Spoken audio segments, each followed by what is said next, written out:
Crop insurance app download करण्यासाठी तुम्हाला तुमच्या मोबाईलमध्ये प्ले स्टोअर ओपन करायचं आहे. प्ले स्टोअर ओपन केल्यानंतर त्यामध्ये तुम्हाला ॲप सर्च करताना क्रॉप लॉस असं नाव टाकायचं आहे किंवा क्रॉप इन्शुरन्स असं नाव टाकायचं आहे. क्रॉप इन्शुरन्स नाव टाकल्यानंतर हे जे ॲप आहे, आता माझ्याकडे डाउनलोड असल्यामुळे ओपन होतं आहे. तुम्ही हे डाउनलोड करू शकता आणि अशा प्रकारे हे ॲप तुमचं ओपन होईल. आता ओपन झाल्यानंतर हा इंटरफेस असणार आहे, वेलकम पेज असणार आहे. त्यामध्ये तिसरं ऑप्शन आहे guest, continue as a guest farmer. म्हणजे इथं रजिस्ट्रेशन करायची गरज नाही आहे. त्यामध्ये मग तुम्हाला सेकंड पेजवरती 2-3 ऑप्शन्स दिसतील. त्यामध्येही तिसरा ऑप्शन्स आहे, म्हणजे क्रॉप लॉस, म्हणजे जे काय पिकाचं नुकसान झालेलं आहे. त्यामध्ये क्रॉप लॉस इंटिमेशन म्हणजे तुम्हाला आता माहिती द्यायची आहे. तर तिथं तुम्हाला क्लिक केल्यानंतर मोबाईल नंबर विचारण्यात येईल. तुम्ही तुमचा मोबाईल नंबर दर्ज करायचे. त्यानंतर त्यावरती एक OTP येईल.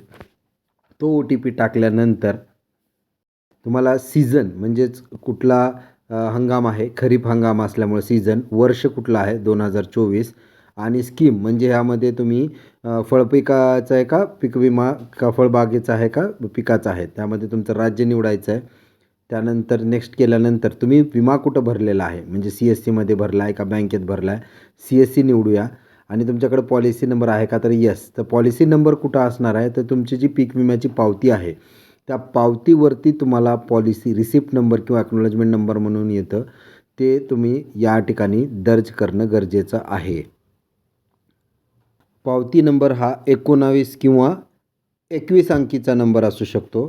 त्यामुळं ते 21 अंकी किंवा 19 अंकी संख्या ही तुम्हाला टाकायची आहे आणि त्याला डन करायचं आहे. डन केल्यानंतर तुम्हाला पॉलिसी नंबर दिसून येईल. त्यावरती क्लिक केल्यानंतर कोणाच्या नावानं पॉलिसी आहे, किती क्षेत्र आहे, कोणतं पीक आहे. नेक्स्ट पेजवरती तुम्हाला वेगवेगळ्या प्रकारचे नुकसान दिसून येईल. त्यामध्ये तुम्हाला एक्सेस रेनफॉल हे निवडायचं आहे, अतिवृष्टी. त्यानंतर डेट ऑफ इन्सिडेंटमध्ये तुम्हाला 72 तासाच्या आजची तारीख टाकायची आहे. स्टेटस ऑफ क्रॉपमध्ये तुमचं स्टँडिंग क्रॉप असणार आहे, कारण अजून पीक काढलेलं नाही आहे. टक्केवारी, किती टक्केवारी नुकसान झालेलं आहे ते टाकायचं आहे. रिमार्क म्हणजे जर का शेरा द्यायचा असेल तर तुम्ही अतिरिक्त माहितीही त्यामध्ये सांगू शकता.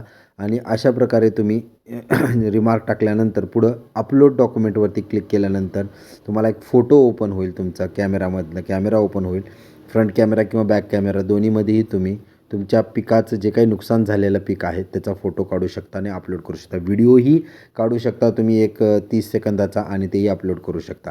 अशा प्रकारे तुम्ही तुमच्या विम्याची जे काही नुकसान झालेलं आहे, CSC मार्फत भरला असेल, कुठंही भरला असेल, तर तुम्ही त्याची माहिती ही 72 तासाच्या आत कंपनीला कळवू शकता. आणि त्यानंतर एक डॉकेट नंबर जनरेट होणार आहे. तो डॉकेट नंबर तुम्हाला क्रॉप लॉस स्टेटसमध्ये टाकायचा आहे आणि जे काही तुमची स्थिती असणार आहे ती पाहून घ्यायची आहे. तर अशा प्रकारे तुम्ही अवघ्या 5 ते 10 मिनिटातच तुमच्या पिकाच्या नुकसानीचा दावा कंपनीकडे करू शकता क्रॉप लॉस इन्शुरन्सच्या ॲपच्या माध्यमातून.